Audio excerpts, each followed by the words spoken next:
Hello students, क्या आप भी कंफ्यूज हैं कि 5 मार्क्स में, 10 मार्क्स में, 15 मार्क्स के क्वेश्चन में कितना आंसर लिखा जाए कि हमें मैक्सिमम मार्क्स अचीव हों? क्या आप भी इग्नू एग्जाम्स में अच्छा स्कोर करना चाहते हैं? क्या आप भी उन स्टूडेंट्स में हैं जो सही से आंसर्स लिख कर तो आते हैं बट फिर भी उन्हें एक्सपेक्टेड स्कोर नहीं मिल रहा है? तो आज की इस वीडियो में मैं इन सभी प्रॉब्लम्स पर एक एक करके बात करने वाला हूं और आपको इन प्रॉब्लम्स का सॉल्यूशन देने वाला हूं। इस वीडियो को लास्ट तक जरूर देखें और डेफिनेटली उन 5-6 बातों को अगर आप ध्यान रखेंगे जो मैं इस वीडियो में बताने वाला हूं तो आप अपने पेपर में, अपने एग्जाम में अच्छा स्कोर कर सकेंगे। तो इस वीडियो को लास्ट तक देखिए और चलिए स्टार्ट करते हैं एक एक करके उन सभी पॉइंट्स पर बात करना। हेलो स्टूडेंट्स, मेरा नाम है कमल तिवारी और मैं पास्ट 18 इयर्स से दिल्ली में ओपन यूनिवर्सिटीज के स्टूडेंट्स को पढ़ा रहा हूं।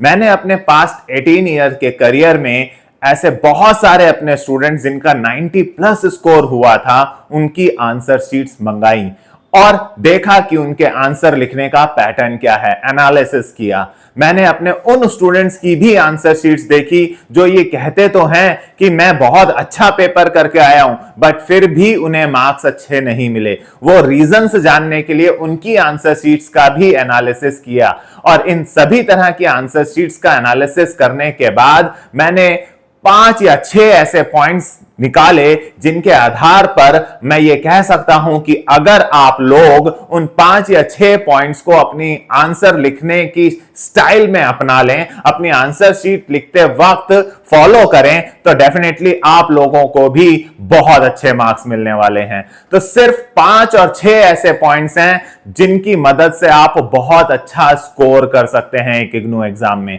तो चलिए एक एक करके उन 5-6 पॉइंट्स पर बात करते हैं और मैं आपको बताता हूं कि पेपर में आंसर्स कैसे लिखा जाए कि हम एक अच्छा स्कोर कर सकें। तो गाइज चलिए स्टार्ट करते हैं। सबसे पहला पॉइंट, द फर्स्ट पॉइंट।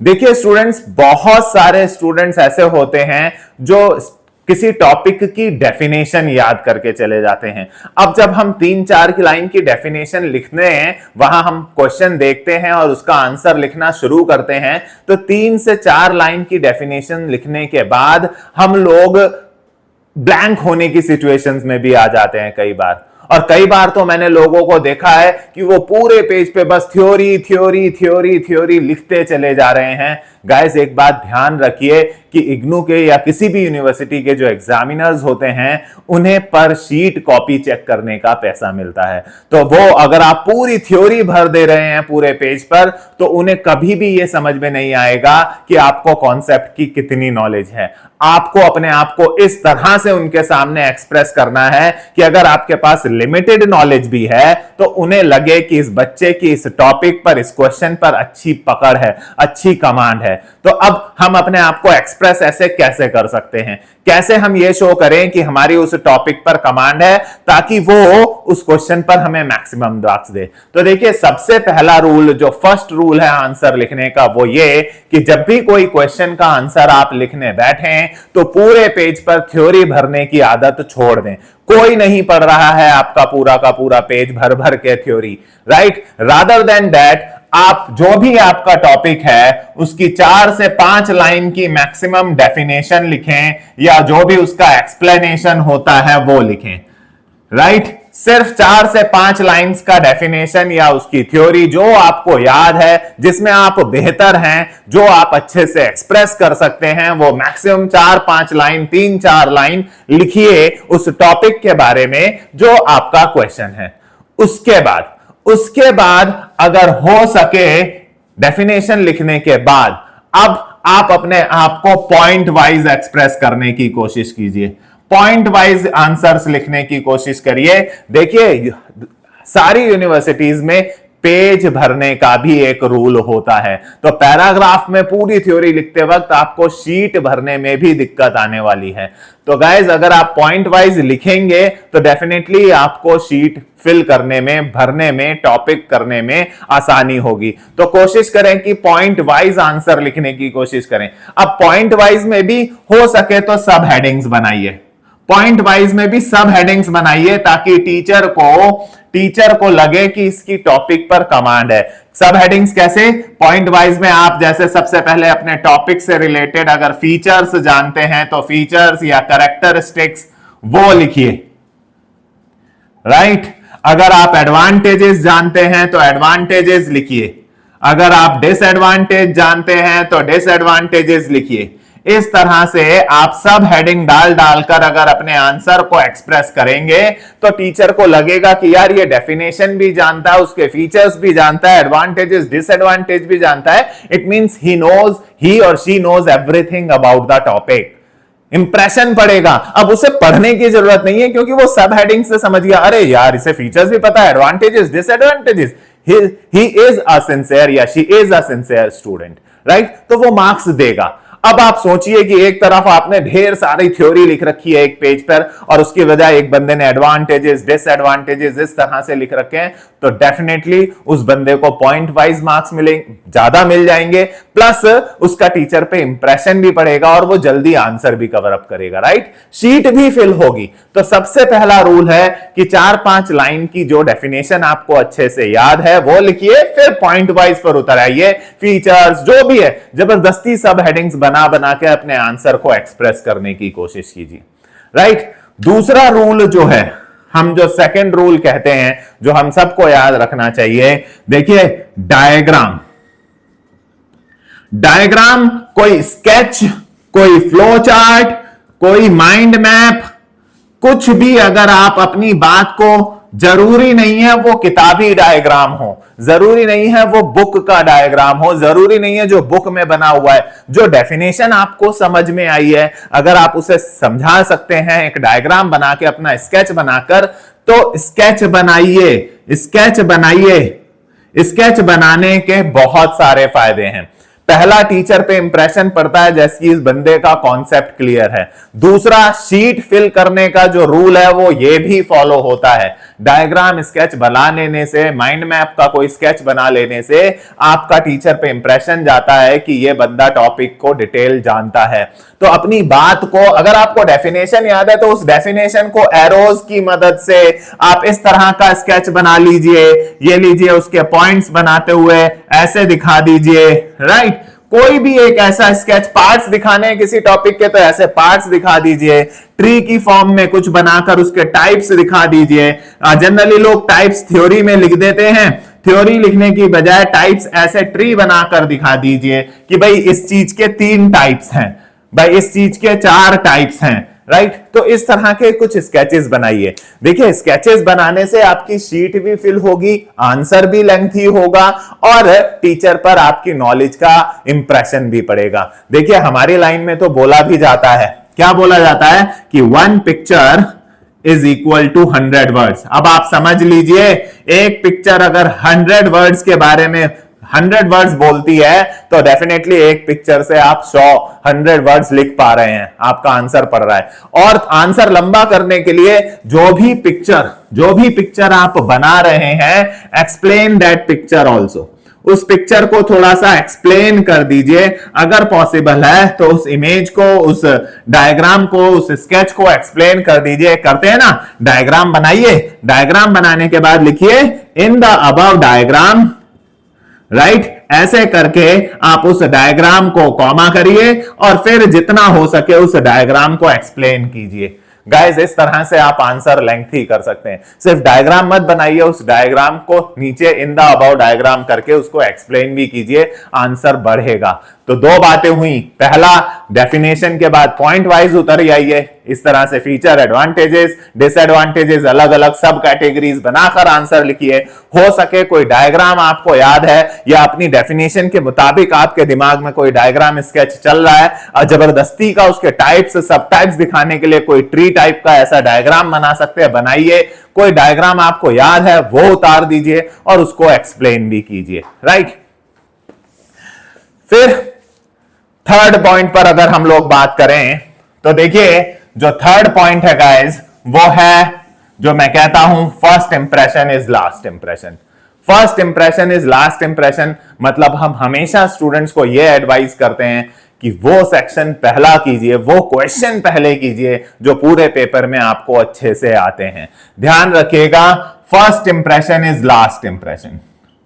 आपको पूरे पेपर में जो क्वेश्चन पहले आते हैं वो सबसे पहले कीजिए, ताकि आपकी आंसर शीट चेक करते वक्त एग्जामिनर को जब स्टार्टिंग में अच्छे आंसर्स मिलते हैं, पहला पेज, दूसरा पेज, तीसरा पेज, चौथा पेज, अच्छे आंसर्स मिल रहे हैं, पॉइंट वाइज आंसर मिल रहे हैं, डायग्राम्स मिल रहे हैं, स्केचेस मिल रहे हैं, तो उसकी आपके दिमाग में एक इंटेलिजेंट स्टूडेंट की, एक अच्छे स्टूडेंट की इमेज ऑटोमेटिकली, देखिए ये साइकोलॉजी है, ये साइकोलॉजी है कि पहला पेज अच्छा है, दूसरा पेज अच्छा है, तीसरा पेज अच्छा है। कोई भी स्टूडेंट है, अगर वो फर्स्ट टाइम एग्जाम्स में, स्कूल की बात करते हैं, पहले टेस्ट में अच्छा मार्क्स लाया, दूसरे टेस्ट में अच्छे मार्क्स लाया, थर्ड टेस्ट में अच्छे मार्क्स लाया, तो उससे ऑब्वियसली वो मान लिया जाता है कि ये आगे के टेस्ट में भी अच्छा स्कोर करेगा, ही और she is a sincere student.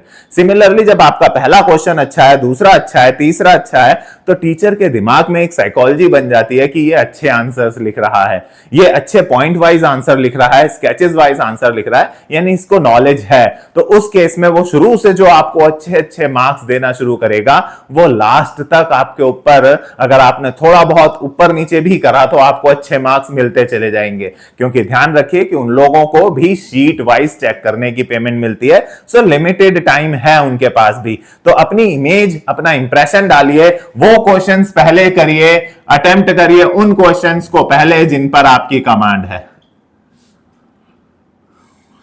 Right, जिन पर आपकी कमांड है उनको पहले अटेम्प्ट कीजिए, राइट। अब आते हैं उस मुद्दे पर जो बहुत देर से आप सबको इंतजार है, वो ये कि ज्यादातर लोग परेशान रहते हैं कि 5 मार्क्स के क्वेश्चन में कितना आंसर लिखूं, 10 मार्क्स के क्वेश्चन में कितना आंसर लिखें, 15 मार्क्स के क्वेश्चन में कितना आंसर लिखें। देखिए मार्क्स के हिसाब से, क्योंकि शीट फिल करना भी एक चैलेंज है, आपको शीट भरे बिना आंसर्स से लिखकर आपको मार्क्स नहीं मिलने वाले हैं, बट इसका मतलब यह नहीं कि आप आंसर में कुछ भी लिख देंगे। तो देखिए मेरा एक रूल है जिसे मैं 1 2 3 बोलता हूं, इस 1 2 3 रूल को फॉलो करके आप ध्यान रख सकते हैं कि पेपर में आंसर कैसे लिखना है। तो देखिए अगर 5 मार्क्स तक का क्वेश्चन है, 5 मार्क्स तक का, 2 मार्क्स है, 3 मार्क्स है, 4 मार्क्स है, 5 मार्क्स है, अगर 5 नंबर तक का क्वेश्चन है, राइट, तो आप उसे 1 पेज, मिनिमम 1 पेज, अगर आप 1.5 पेज लिख सकते हैं, आपकी मर्जी, 2 पेज लिख सकते हैं, आपको अच्छा आता है तो एक्सप्रेस कीजिए। मैं जो आपको पेज लिमिट बता रहा हूं, ये मिनिमम बता रहा हूं कि इतना जरूर लिखिएगा, मिनिमम 1 पेज। और आपको मैंने बताया अगर आप पॉइंट वाइज डायग्राम बना देंगे, पॉइंट वाइज आंसर लिख रहे हैं, तो आपको डेफिनेटली मार्क्स मिलेंगे। तो 5 up to 5 number, 2 number, 3 number, 4 number, 5 number के क्वेश्चन को कम से कम 1 पेज तक लिखना जरूरी है।